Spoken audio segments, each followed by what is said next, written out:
And gentlemen, welcome to the Vicki Chats podcast. I have a very special guest back in the studio with me today. Yes, ladies and gentlemen, Steven Eilers, Horticulture and Natural Resource Coordinator at ISU Extension and Outreach, for his second visit to the show. And this time, we're diving into something that affects every single one of us: food, farming, community, and the future of how we eat. Steven is helping bring the 2026 Iowa Farm and Food Conference to Waterloo this Thursday and Friday. And this year's theme, Futuring Our Food System. It's all about innovation, sustainability, local connections, and preparing for what comes next in agriculture and food production. Hosted by Iowa State University Extension and Outreach and the Iowa Food System Coalition. The conference will bring together farmers, educators, entrepreneurs, and food advocates and community leaders from across the state for 2 days worth of conversation, learning, networking, food, music, and forward-thinking ideas. Steven, welcome back to the show. We're so glad you're here. Well, thanks for having me. Oh, my pleasure, and such an honor. So tell me, Steven, last time you were here, listeners and viewers really connected with your passion for Iowa agriculture and community building. What's been keeping you busiest lately? Well, spring, of course, is a hugely busy time, and then we get done with classes, and then we get a usual little, maybe a week break, and then we start all the calls and the emails and what's wrong with my tree, what's wrong with my grass, what's wrong with my plants, what's wrong, everything from powdery mildew to oak wilt to whatever. So I go out a lot and see a lot of trees, see a lot of lawns, take a lot of pictures, work with Iowa State to get them good answers. Oh my gosh, yes. And for people who are hearing about the Iowa Farm and Food Conference for the very first time, how would you describe it in plain language? Plain language. It's learning about locally grown foods here in the Cedar Valley and across Iowa, even the Midwest. Local has a very different, local can be literally out of your garden. It can be from Des Moines. It can be, it's not imported from another country or another state. So it can be even regional. So it's people who love food and love to grow food and eat food who want to come together and learn more about and support locally grown foods. Yes, I love it. And this year's theme is Futuring Our Food System. So what does that phrase personally mean to you, Steven? Yeah, looking ahead, how can we create a better food system? During COVID, we really, all of a sudden, the word supply chain became a thing, and people were freaking out because, getting things to point A to point B became a real issue. So local food, you don't have to import it if it's grown next door. So we really learned, we saw a huge resurgence of people who wanted to learn how to grow their own food. People who wanted to have chickens and wanted to learn how to, take care of themselves if this ever, when this happens again, when we have some big issue that people are more, they're not dependent upon stores for everything. They actually can sustain themselves. So why was Waterloo chosen as the host city for the 2026 conference? The conference has moved around. We've had big cities, Decorah, Des Moines, Ames, Iowa City. So it gets moved around to some of the bigger communities. So people across Iowa don't have to go so far. So, it's taken turns. It's first time I think we've had it in the Cedar Valley, which is awesome for me. You don't have to get a hotel room. This time I can just stay at home. But it's great for us to showcase the Cedar Valley and our local growers and our local suppliers and our local people here that we have locally. Right. So tell me, what makes this year's conference feel different or especially exciting compared to previous years? Every conference takes on the personality of the people that are here. So it's going to be local growers. You're going to meet the local people in our local with our local soil. Every place is going to be different. So depending on the type of soil and the growers, what they're growing, the mood of the community. Some are more known for their food areas and some are less. So it's really taken on the personality of who's growing the food and who's making the decisions about the food that we're eating. Oh, I love that. So the conference kicks off Thursday, June 11th with community connections and site visits. What kinds of experiences and will attendees have during those fun times? Getting to know the growers, getting to know the people that are doing the food. As attendees, we're going to be attending we're going to be touring and seeing the different farms, different gardens, things that people don't even know are there. The food bank in Waterloo has a humongous productive garden that grows literally like 16,000 pounds of food in a year. It's amazing. Wow. And how many people don't know it's there? So, and run by workers and by many, many volunteers, including a lot of my master gardeners. So they're going to see the places they don't know. They're going to be driving, just a couple miles from where they may live and realizing there's an entire place that is dedicated to growing food. That they could be eating, just that simple. Yes. Meeting the farmers, meeting the growers, in person, getting to know those people and learning about their passions about food. And I love that there's a community dinner at Single Speed Brewing in Waterloo with live music and the Golden Root Awards. That sounds like so much fun, a celebration more than a conference. Tell us about that evening. It's going to be fun. Single Speed is great. It's local. Yes. They do so much with local food and it's Right. local breweries. So they're going to be a great site, great seating, great parking, very Yes. close to the conference itself and right downtown. So if you're interested, even if you're not going to the conference, come to the Center for the Arts, look at the booths, tour, see the different things they have to offer, pick up some great information, then come Thursday night and learn. So there will be more of a party atmosphere. So yes, it'll be great food. There's still great networking. You can listen to the music. You can have a beverage of choice, and you can talk to some really great people. And what time does that start at Single Speed? 6 p.m. Yay! Sounds like fun. So an after-work party, ladies and gents. You can let's come a do little bit it. early. Get a beverage and find your spot. And I think the music starts even earlier than that. So. Oh my gosh, I love it. So what are the Golden Root Awards and who are they designed to recognize? Well, the Golden Root is a celebration of Iowa schools and care providers, educators, residential child care institutes, working to grow food and teach children. Yes. And getting local foods into the schools. I love it. Not everything comes out of a can.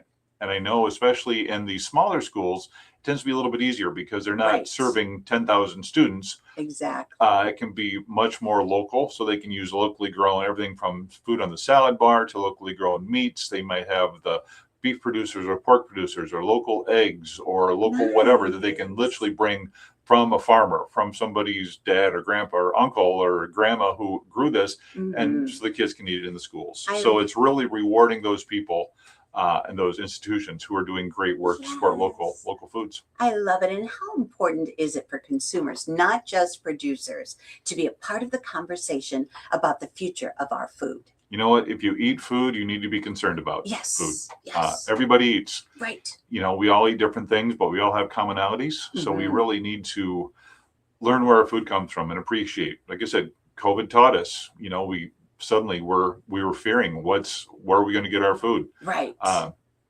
Even if you just add a little bit of local foods into your life, into your buying, it's a farmer's market, it's a CSA, it's something that people can get involved with, starting getting into their diet. It's, growing some food. It's having a produce stand on your front yard. It's, it doesn't have to be a 40-acre production. It can be very simple. It can be sharing with your neighbors. It can be learning from, we have a lot of immigrants in the Cedar Valley who want to grow things. So they want to grow what they've grew it where they're from. They also want to learn to grow what we grow. So they're learning about our culture of food as well. I love that. And what are some of the biggest challenges, Steven, that Iowa's food system is facing right now? Always cutbacks. 1 year we get a grant and the next year it gets cut and then we do and then we don't. So it's very unpredictable, which is too bad. You can't always depend on, the government, depending on who's calling the shots. So that is one of the bigger challenges. And just people not knowing where their food comes from, people not caring. People don't even know they don't care, because they get everything from a one-stop shop and they don't ever consider, that place down. Oh, I've never been to a farmer's market. What? Around the Cedar Valley, there's one almost every night from Monday through Saturday of farmer's markets. And, you start off with your rhubarbs and your this and your that and your radishes, and you work into the hot season. So then you're getting your corn and your tomatoes and your beets and your watermelons, your pumpkins and your squashes. And so every season there's something to celebrate local foods about. Absolutely. So on the flip side, what gives you the most hope when you look at the future of agriculture and local food systems? A lot of it is just, when I go to the farmers markets, when I'm volunteering there, is the passion those people have for growing.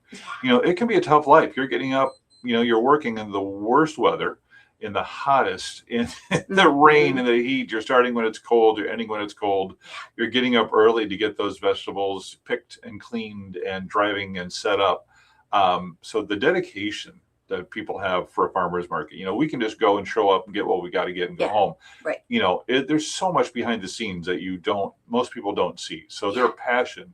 And also when I see good programs in schools and daycares even who are teaching their kids, even if it's just teaching them to grow a flower, just because then they learn to go outside, put down that iPad, get your hands in the dirt, touch a worm, watch a sunflower grow. That builds the interest. And we're going to graduate to something else. And we're going to earn, so just getting kids interested in being outside, off the phones, off the iPads, away from the televisions. So when the schools are doing that, and there's some wonderful local teachers and educators who are doing it, and we're doing stuff in schools. So we love that. And Friday's keynote presentations focus on food systems foresight. That sounds fascinating and maybe a little futuristic. So what can attendees expect from those sessions? I know. I think futuristic. I think the Jetsons. Is what I think. I think of flying cars, and you push the button, and the food comes out. We're not quite there yet. Not yet. So, wouldn't that be great? Our keynote speaker is Angela Hansen. She's local. She's an Iowa person from Marshall County. Sweet. Still has family in Marshall and Poweshiek County, so it's just a few miles away. And so she combines her upbringing with a worldwide perspective on growing foods, because every place has local foods, some more, some less, but local is where you are. But she's bringing a perspective. She's seen it from other countries, South Africa and other countries. So she's bringing that knowledge, what she's seen here, to us. So she combines that Iowa know-how with a worldwide perspective, kind of, merging those two things. So that'll be really exciting. That is so cool. And networking is a huge part of events like this. What kinds of connections typically happen at the Iowa Farm and Food Conference? Good people meeting good people. Nice. You don't have to be an expert to come to learn about. If you don't know a single thing, come and learn. Yeah. If you know a lot, come and learn something else. Come learn something more. Ask questions, talk to your producers, talk to the government agencies, talk to the people that are doing the work, and just say, hey, I want to know more, or hey, I've always done it this way. Should I do it this way? We get a lot of questions as Extension on what to plant, how to plant. We do seed starting workshops, where people can learn hands-on putting seeds in the ground. We give away thousands of seeds every spring so people can take them home and learn and grow and do. So this is a chance to take that further. Learn about what you're growing. What should I be growing? What shouldn't I be growing? What works well here, what doesn't?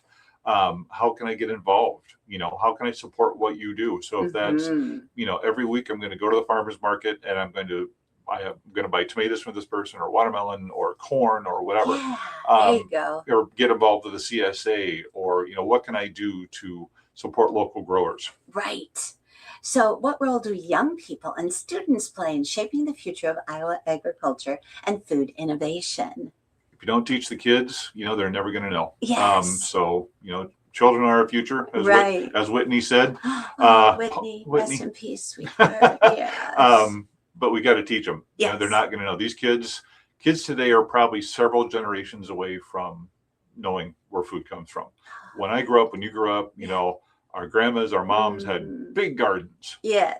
And my mom canned everything: peaches, green beans, corn, beets. I didn't like beets. But, we had a room in the basement that was literally the canning room. That was the room where all the quart jars, all the pint jars, all the applesauce, all the everything. Wow. I mean, I never ate store-bought applesauce. We never had store-bought tomato juice. Oh my God. Because mom grew it, and so parents and grandparents did that. Well, we got away from that. We moved to smaller towns. We have, less space for gardens. People got busier. People are working. So people aren't growing. Kids aren't learning. Nobody's preserving food. Nobody, they're lucky if they make the food. Right. We went from, canning and putting up preserves to drive-through. And so we've lost that. So we've got to teach the kids where their food comes from. They have to understand that the corn they're eating out of the can actually can grow in a garden, in your garden. They have to understand that the milk and the ice cream comes from a real cow right down the road. Exactly. Like Hanson's is such a great example of that. I was thinking of them. Yes. The work they've done, and they're on the tour, and they've done so much about. They're on the tour, so people, and they offer great events, so people can actually go and see where the milk comes from. Beautiful. I once had an argument with a little girl who didn't like potatoes.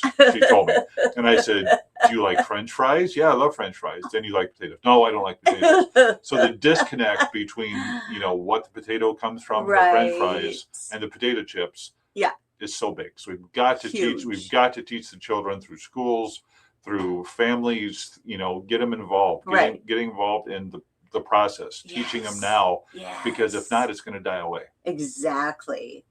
So how has technology changed farming and food production in ways people may not even realize? Oh, it's advancing so fast. Wow. I mean, I'm not a farmer, but I know I was just talking to an engineer the other day about things they're making on the tractors that have cameras for spraying, so they can know what's a weed and what's not and spray that. That's amazing. Yeah, that is amazing. Drones, people can plant with drones.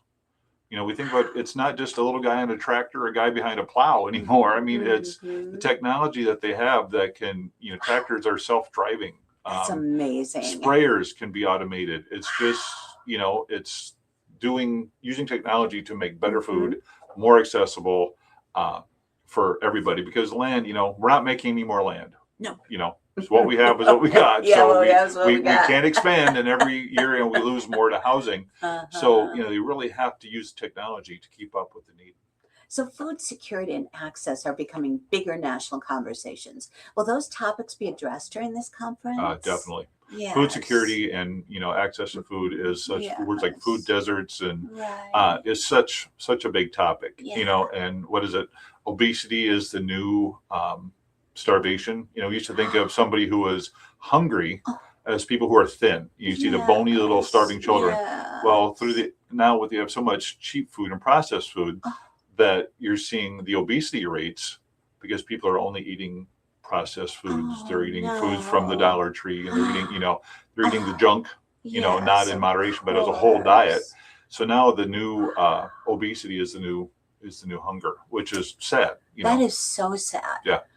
And for someone who may be feeling overwhelmed by global conversations about food systems and sustainability, what's one small thing everyday people can do locally to make a difference? Take a class. Yay! Go to a class. There you go. We offer seed starting, and wherever you are in your local area, talk to your extension office. Yes. We offer seed starting classes. We give away thousands of free seeds that you can take them home and plant them. If it doesn't work, you're not out anything. We offer free library classes with local wonderful growers and producers and experts who can teach you something. Nice. Websites are great. You can learn a lot from YouTube's even, but get to know. You have an extension office, you have an NRCS office, you have so many local places. You just have to be willing to pick up the phone or go to their website or visit them and say, hey, this is what I want to do. What do I need to know? I love it. And if viewers today remember just one thing about the forthcoming Iowa Farm and Food Conference, what do you hope that message is? Food is closer and better than you think it is. Ooh, I love that. Food is right here. I mean, you really don't need to drive all over to get wonderful food. I love it. Find a farmer's market. It's closer than you think. Ask the questions. Look at the amazing produce and the amazing even flowers, just all the stuff that's there. Just go explore. Just take half an hour out of your Thursday or your Friday or Saturday morning and go learn about local foods. There you go. Okay, Steven, before we go, when you attend a food conference, what's the one snack table you secretly hope shows up every single time? Ice cream or chocolate milk? Oh, yes. When somebody brings in that fresh chocolate milk, I tell you what, I'm going to go by that table several times. Oh my gosh, I love it. And you just can't beat it. So that's what I'm looking forward to. Yeah. Yes. Yum. Yum. Yum. All right. Thank you so much, Stephen. It's been a pleasure and an Thanks for honor having me. as always. Hope to see you at the conference. Yes. See you there. Have a great one, ladies and gentlemen. Bye-bye. Bye-bye.